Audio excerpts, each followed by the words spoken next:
Siapa yang perang di sini? Antara Prabowo, Erick Thohir, dan agenda besar di balik copotnya Letjen Novi Helmy dari Bulog. Oleh Christovita Wiloto, Chairman Strategik Indonesia. 1. Sebuah pergolakan yang tidak sederhana. Ketika seorang perwira tinggi aktif seperti Letnan Jenderal TNI Novi Helmy Prasetya dicopot dari posisi Direktur Utama Bulog hanya setelah 5 bulan menjabat, kita tidak sedang menyaksikan rotasi biasa. Ini bukan sekadar penggantian manajemen. Ini adalah gejala dari sesuatu yang lebih besar, lebih dalam, dan lebih keras dari yang tampak di permukaan. Lalu pertanyaannya muncul, siapa sebenarnya yang sedang berperang? Apakah Prabowo melawan Erick Thohir? Atau ada kekuatan lain yang sedang menata ulang kekuasaan ekonomi pangan Indonesia? Mari kita bahas perlahan, dengan hati tenang, pikiran jernih, dan iman yang kuat. 2. Panggung bernama Bulog, lebih dari sekadar beras.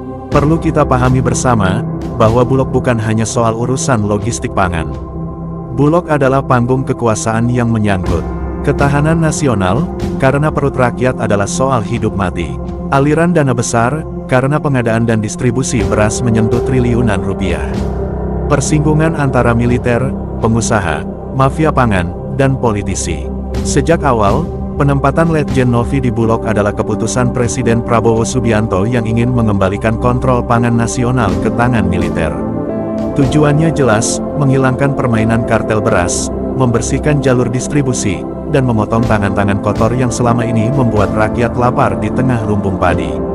Tetapi inilah masalahnya, apa yang Prabowo ingin bersihkan, justru adalah wilayah yang selama bertahun-tahun menjadi tempat makan para mafia dan kroni. 3. Letjen Novi, sosok yang tegas, tetapi terlalu bersih. Letjen Novi Helmy Prasetya dikenal sebagai jenderal lapangan yang tegas dan tidak banyak bicara. Ia bukan pemain politik, ia bukan pemilik bisnis, ia bukan bagian dari kelompok elit Jakarta. Justru karena itulah, ia berbahaya bagi mereka yang selama ini hidup dari sistem yang kotor. 5 bulan di Bulog, Letjen Novi memulai pembenahan. Menolak menekan pengadaan beras impor yang tidak transparan. Menolak pengaruh luar yang ingin menentukan vendor logistik. Memeriksa ulang data distribusi yang selama ini dimanipulasi untuk menaikkan harga pangan. Dan ketika seseorang menolak tunduk pada sistem yang korup, maka sistem itu akan berusaha menyingkirkannya. 4. Erick Thohir dan Kementerian BUMN, siapa yang berkuasa?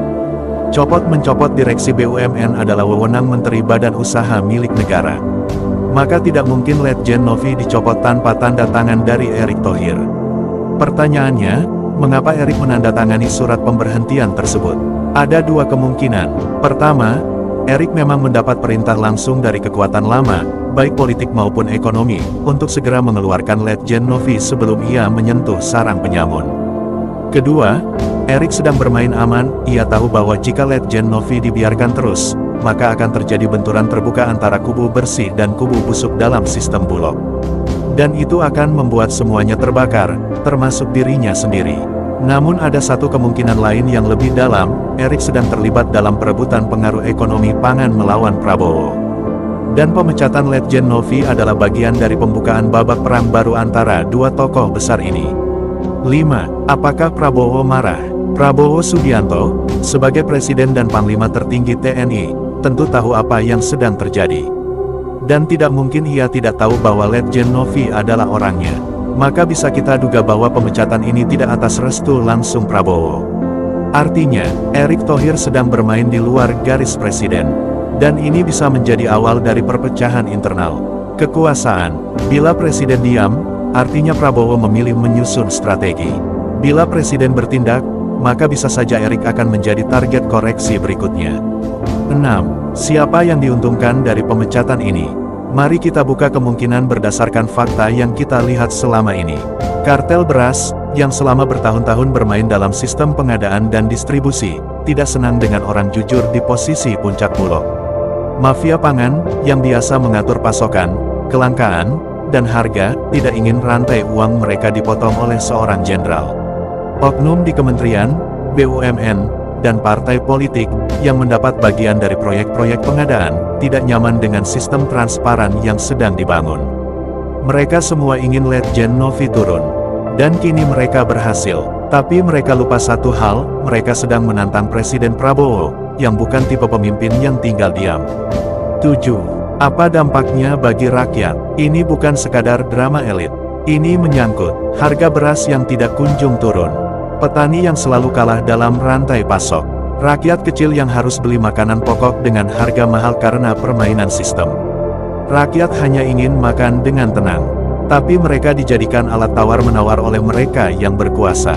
Dan ketika seorang jenderal turun tangan membenahi, ia malah disingkirkan. Maka jelas, yang kalah bukan Letjen Novi. Yang kalah adalah rakyat. 8. Apa yang harus dilakukan Presiden?